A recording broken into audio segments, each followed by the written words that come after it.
He smiled when I cried.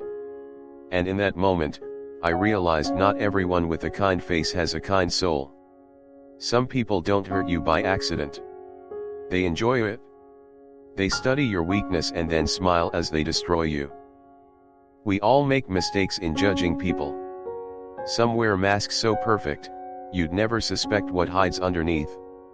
They don't scream or hit. They slowly drain your joy, your peace, your purpose. But a Stoic doesn't run from this truth, we observe it with clarity. Today, I'll share 5 signs you're not just dealing with a difficult person, but someone evil not by accident, but by choice. And most importantly, how to protect your peace without losing your soul. Sign 1, they find joy in your pain. I still remember the day I lost my job. 20 years with the company. I gave it everything, long nights, missed birthdays, skipped vacations. And then, just like that, they called me into a small room, handed me a severance check, and told me it was nothing personal. I was devastated. I came home, sat on the porch, staring at the ground. My hands were shaking. My wife brought me some tea, and I tried to hold myself together. Later that evening, I called a friend, someone I'd known since college. I told him what happened, expecting at least a kind word. But instead of empathy, he chuckled. Just a little. But I heard it. He said something like, "Wow, didn't think you'd be the one to get canned first." I laughed it off, said something dry like, "Yeah, life's full of surprises." But inside, it felt like a knife turning. You see, when someone truly cares, your pain touches their heart. But when someone secretly envies you, your pain lights them up inside. That moment stayed with me, not because I lost the job, but because I saw a truth I'd ignored for years.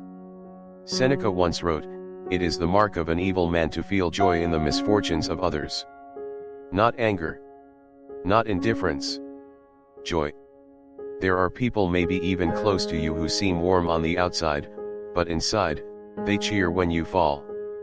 They won't always show it outright. Sometimes it's in the delay before they say "I'm sorry." Sometimes it's in the way they ask questions, not to comfort, but to gather details and share your story with others. Sometimes it's in the forced smile, or the way they change the subject too fast. I used to ignore these signs. Tell myself, they're just awkward, or maybe I'm too sensitive. But the older I got, the more I realized protecting my peace meant trusting what I feel, not just what I see. Marcus Aurelius reminded himself daily, the mind adapts and turns to its own purposes. The obstacle to our acting, the impediment to action, advances action. In other words, even betrayal, even pain, can become fuel for wisdom. After that incident, I stopped chasing fake friendships. I started watching how people react to my struggles, not just my success. Because here's the truth, evil doesn't always look like a villain. Sometimes, it looks like a friend who smiles too wide when you suffer. If you've ever shared a heartbreak, only to feel worse after talking to someone. If you've ever looked into a person's eyes and seen satisfaction instead of sorrow. You're not crazy. You're seeing clearly now. And once you start to see clearly, you begin to notice the next sign even more: they twist truth into manipulation. And that's where things get dangerous. Let's talk about that. Sign 2, they twist truth into manipulation. Sometimes, it doesn't start with a lie. It starts with a question. Are you sure that's what happened? Maybe you're just overthinking things. Or worse. I never said that. You must have misunderstood. It's subtle. So subtle, in fact, that you begin to doubt your own memory, your judgment, and eventually, yourself. I once had a colleague, let's call him Mark. He was charming. Smart. Always smiling. The kind of guy who'd bring coffee to meetings and remember your birthday. But he had a strange habit: every time I shared something important, especially something that didn't make him look good, he'd shift the story. If I told our boss an idea was mine, Mark would chime in and say we came up with it together. If I raised a concern in private, he'd later bring it up in public with a spin that made it sound like I was the one being difficult. It was slow. Like erosion. And just like that, people around me started looking at me differently, unsure of who to trust. Even I started wondering, am I the problem here? Epictetus once said, it's not what happens to you, but how you interpret it that matters. But what happens when someone else rewrites the interpretation for you? What happens when they twist your reality? That's not just dishonesty. That's manipulation. And here's what makes it so dangerous: manipulative people don't need to lie outright. They just distort things enough so you question your footing while they stand firm. They plant small seeds of doubt. They shift the goalposts. They hide behind politeness while quietly pulling your strings. Looking back, I wish I had trusted my instincts earlier. There were signs, the way Mark dodged responsibility, the way he always had an excuse, the way he made others feel small while appearing helpful. But I wanted to believe the best in him. I thought, maybe it's just office politics. I stayed silent. And silence, I learned, is the soil where manipulation grows. Marcus Aurelius reminded himself, the best revenge is to be unlike him who performed the injury. So I stopped playing the game.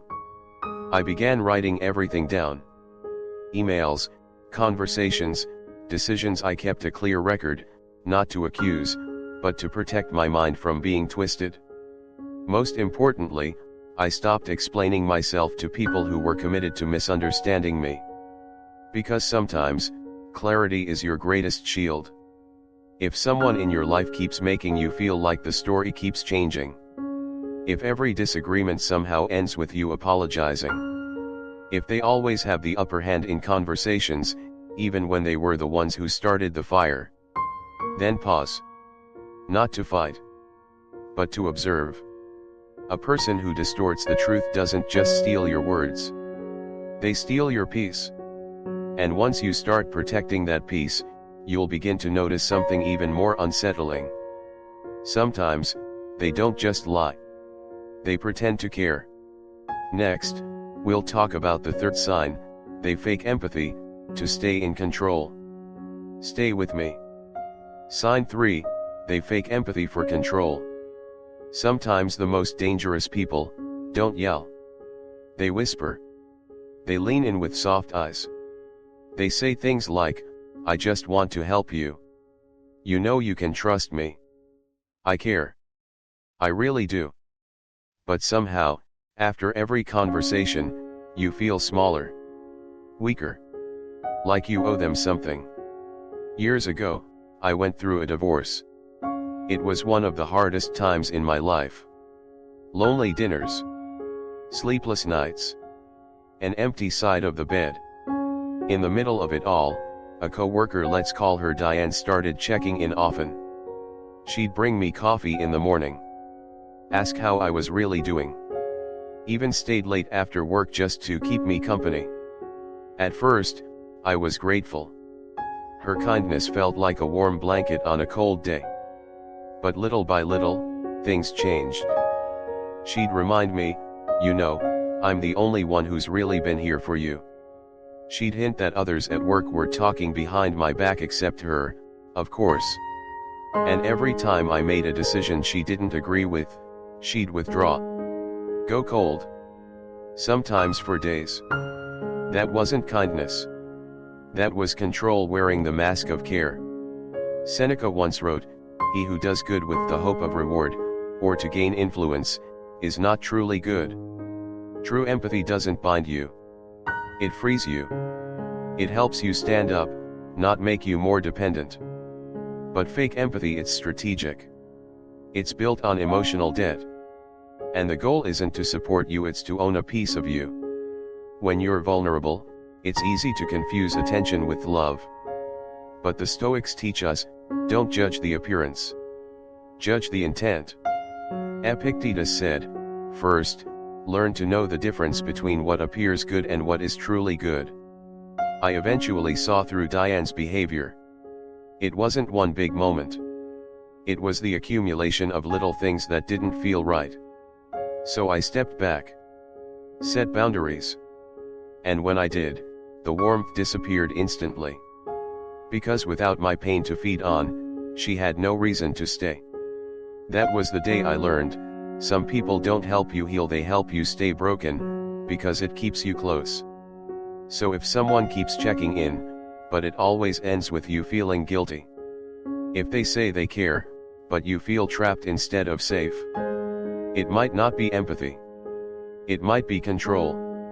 And once you reclaim that control, you'll notice something even colder in the next type of person: they never feel guilt. They never say sorry. Because deep down, they don't think they've done anything wrong. Let's talk about that next. Sign 4, they never feel guilt or remorse. There's something chilling about someone who hurts you and feels nothing. No apology. No hesitation. Just a blank stare. Or worse, a shrug. I once trusted someone deeply. We'd known each other for years, family dinners, holidays, birthdays. He was like a brother to me. Until the day I found out he had been lying behind my back, for months. He wasn't just hiding something. He was using what I shared in confidence to get ahead in business, in social circles, even in my own family. When I confronted him, I expected resistance. But I didn't expect this. He looked at me, calm as ever, and said, "Well, you should have known better." That was it. No sorry. No regret. Just blame placed squarely at my feet. I remember standing there, stunned. Not because of what he did, but because of how little it seemed to matter to him. Marcus Aurelius wrote, "The best revenge is not to be like your enemy." That quote echoed in my head for days. I could have fought back. Told people everything. Burned the bridge and walked away victorious. But that's not the Stoic way. Instead, I sat quietly with the truth. And I asked myself, what kind of person do I want to be in this moment? Not someone cold. Not someone vengeful. Just someone free. People who lack remorse are often ruled by pride. They see admitting fault as weakness. But in truth, remorse is not weakness, it's a sign of conscience. And conscience is the foundation of character. Epictetus said, "It is not the things themselves that disturb us, but our opinions about them." The actions of others can hurt, yes. But what destroys us is when we expect remorse from someone who has none to give. You see, we carry pain not just from what was done to us, but from waiting for an apology that will never come. If you're over 40, maybe you've felt this too. A friend, a sibling, a spouse, someone who crossed the line and then acted like you were the one making things complicated. And no matter how many times you replayed the moment, they never owned it. Because deep down, they never cared. When you see the sign, the absence of guilt, it's not your job to fix them. It's your job to free yourself. Not for them. For you. Because the truth is, people who feel no guilt often create cycles of emotional damage. They drain your empathy. They use your forgiveness against you. And eventually, they numb your ability to trust. That's why you need to be aware of the next and final sign, perhaps the darkest one of all: they isolate you, from truth, from others, and from yourself. All to keep you under control. Let's go there together. Sign 5, they isolate you from truth and peace. It doesn't happen all at once. They don't take everything from you in one big moment. They do it slowly. Quietly. Piece by piece. Until one day, you look around and realize you're standing alone, in a life that doesn't feel like yours anymore. I had a close friend once, let's call her Rachel. She was kind at first. Supportive. Always looking out for me. Whenever I had an issue with someone, a disagreement, a misunderstanding, Rachel would lean in and say, "You know, I've always had a bad feeling about them." Or, "I think they're jealous of you. You should be careful." And I listened. I slowly began pulling away from people I loved, my sister, an old mentor, even my church group. Because Rachel made it sound like they didn't really care. Like only she understood me. I didn't see it at first. I thought she was protecting me. But in reality, she was replacing truth with control. You see, isolation doesn't always come with locked doors. Sometimes, it comes with quiet suggestions, with subtle fear, with the illusion of loyalty. And that illusion? It's the most dangerous part. Because it feels like connection, but it's really possession. Seneca once said, "He who shuts himself away is not a friend, but a prison." The Stoics understood something timeless: true relationships make you more connected, not less. They encourage clarity, not confusion. They help you grow, not shrink. Looking back, I remember one night I sat alone in my kitchen. The phone was silent. No messages. No invitations. No joy. All the people who used to bring light into my life were gone.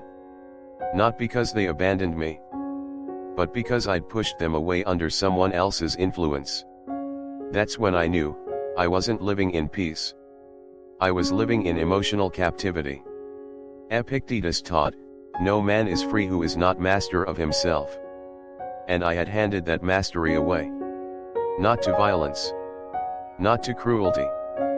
But to subtle isolation disguised as care. So I made a hard choice. I reached out to the people I'd left behind. I apologized. I listened. And I rebuilt. It wasn't easy.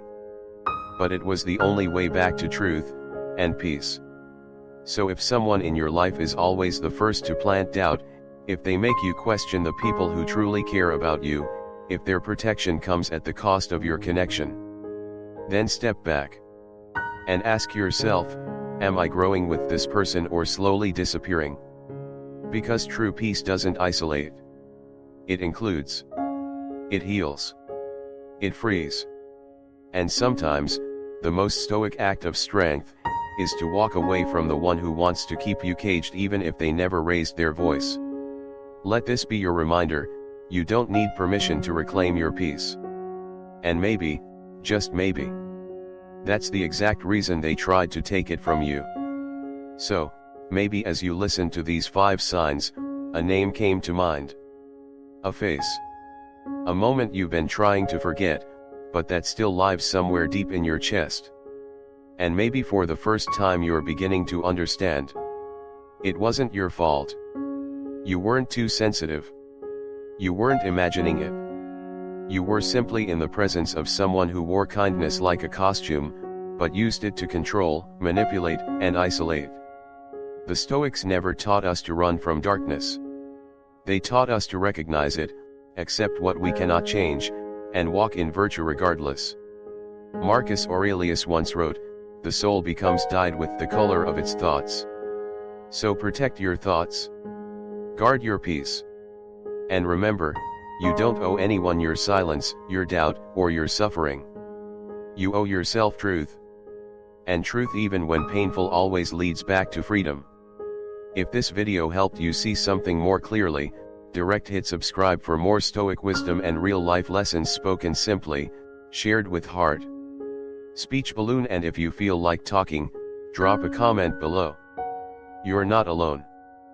Push pin share this with someone who might need it, because sometimes, just one honest conversation can set a person free. Backhand index pointing right coming up next. Stoic ways to deal with manipulative people, a guide to protecting your peace with wisdom, not war. You won't want to miss it.